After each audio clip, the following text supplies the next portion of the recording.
Hello, welcome to this episode of Rich Insights.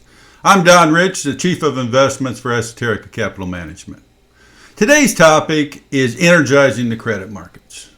All right, we got two areas of significant dislocation right now in the marketplace. All right, and we're going to want to walk through each of those areas. And as we walk through that, you got to be having the same thought that I do, right? That sometimes our leaders, and again, not just our domestic leaders here, I'm talking global leaders. Sometimes our leaders are not the smartest people in the world. I often wonder if there was a spelling bee and we asked them to spell cat and we was to spot them, the C and the A, I'm thinking they might still struggle, right? You can see that perspiration building. I don't know. You'll understand what I'm talking about when we go through these two hot spots, right? Let's go to the charts. We'll see the first one. It's going to be in terms of the corporate credits for the energy companies, all right? So these are non-investment grade or junk grade or high yield, whatever term you want to use. This is going to be the yield that the bonds are paying, all right? So what we're looking at here is numbers for the entire high yield basket. So let's take a look. We have three lines on this chart here. We have this blue line is the entire high yield basket, all right? And the way to interpret this, you see the most recent observation here is of yesterday. It was paying 8.25%. All right, what the hell does that mean? Well, that means that high yield on average is paying 8.25% above treasuries, right? This OAS is kind of a technical term. It's called option adjusted spread. But the simple intuition is that it's paying 8.25 above treasuries right now. All right, that's the blue line. All right, so as we look at the blue line at 8.25, you can see right now we're just back to the dislocation that we experienced in late 2015 and early 2016. All right, that was known as the energy recession. All right, now with that, we also have this gray line. This is the entire high yield basket, and we pull energy out. And we can see how it's behaving as well, right? It's under stress, but no more, less stress than we experienced in the past. All right. So why am I showing you this? Obviously, it's due to this brown line here, right? This is just the energy firms in the high yield basket. Just the energy, all right? We're isolating energy here. And we can see that it's paying 19.25% above treasuries. Anybody willing to buy a high yield energy bond right now is getting 19.25% above treasuries if you have the guts to do it.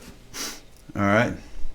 Now, how does that compare to history? Well, back in the 2015 energy recession, we peaked at about 18. We're in fact are at all-time highs.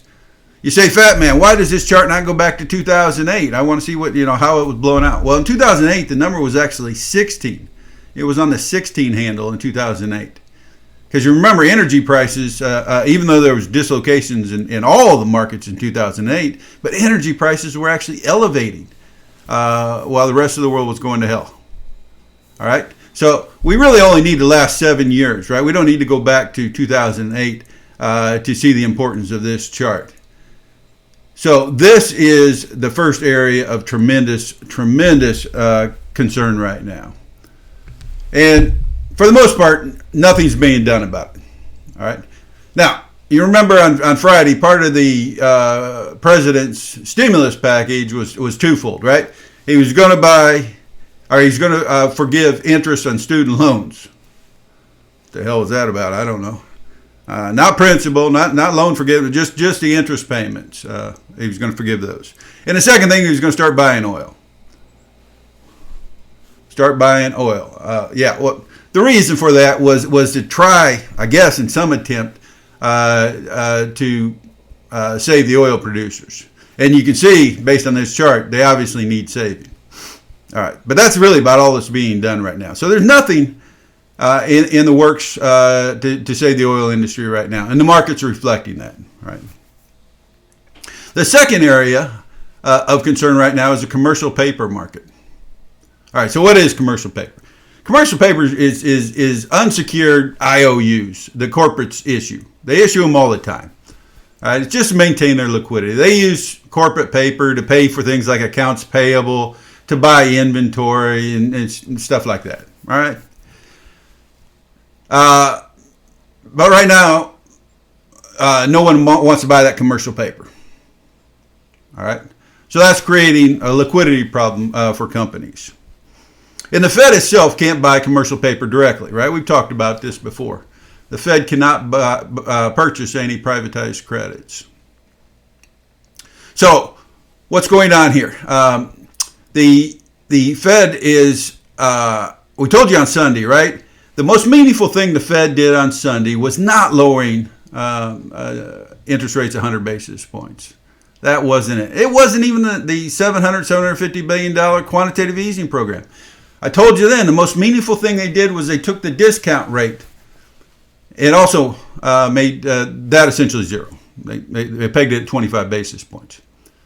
Now, the importance of that, the discount rate, is the rate at which banks come to the Fed to borrow money.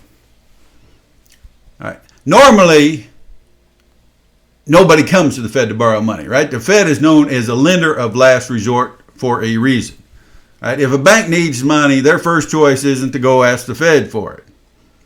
And so over time, this discount window has developed a stigma, right? In other words, if banks had to go to the discount window, if they had to go hat in hand and ask the Fed for financing, that was perceived by the market to be the kiss of death, right? That was a firm that was on its last leg. It couldn't find funding anywhere else, so it had to go to the Fed. All right, now I told you Sunday, what's going on right now is Sunday, they lowered this discount rate, and I told you then what was going to happen, right? Behind the scenes, it had already been negotiated. I swear to you, you're never going to know it. It's not going to become public. But the announcement that came out this morning was 8 banks today. 8 banks are going to tap the discount window. All right, why are they doing this? I told you on Sunday they were going to be doing this because they want to remove the stigma. The Fed wants to remove the stigma. So they're forcing all the banks, whether they need liquidity or not, they're forcing all of them, right? Shut up and get in line, all 8 of you. You're all going to come to the window. You're all going to come at the same time, and they're probably all going to borrow about the same amount, or at least buckets, right? The biggest banks may borrow all the same. The second-tier banks, a different level, but all second-tier banks will probably borrow all the same. The idea is to try to remove this stigma, all right? Now, if the banks borrow that money, what are they going to use it for? My guess is that the Fed has not only coordinated that all the banks come to borrow at the same time. My guess is that the Fed has also instructed all those banks to use those borrowings to purchase commercial paper. All right. So I think that's going to be the one area that is being addressed, right? The one dislocation in the marketplace is being addressed today. All right. So those are, again, the 2 hot areas, the high yield energy firms in the high yield market and the commercial paper market. And something's being to address the commercial paper market. It's a backdoor method. It's a backdoor method because remember, the Fed does not have the authority to go in the marketplace and purchase these privatized credits. Under no quantitative easing program can they do that. They'd have to first get approval, which they don't have today. So this is a backdoor method. I think it's actually going to be effective. My guess is this will satisfy the dislocation, the liquidity crisis we're seeing in commercial paper today. Now, again, does this help in the big picture? Is this going to save our energy producers, right? Save the fact that no one's going to restaurants, no one's flying planes, right? This right now, the boat is taking on water, and they are just trying to patch holes. They're trying to patch holes. This is crisis management. They're trying to patch holes as fast as they can. That's all this is. this is still not a proactive measure, right? This is defensive. All we're doing now is trying to put out the fires as they pop up around the areas of the investment world. All right, this is not the shock and awe that we're waiting to see. All right, so that's our message for today. I'm Don Rich. You just experienced a Rich Insight. I hope you've enjoyed it. Talk to you soon.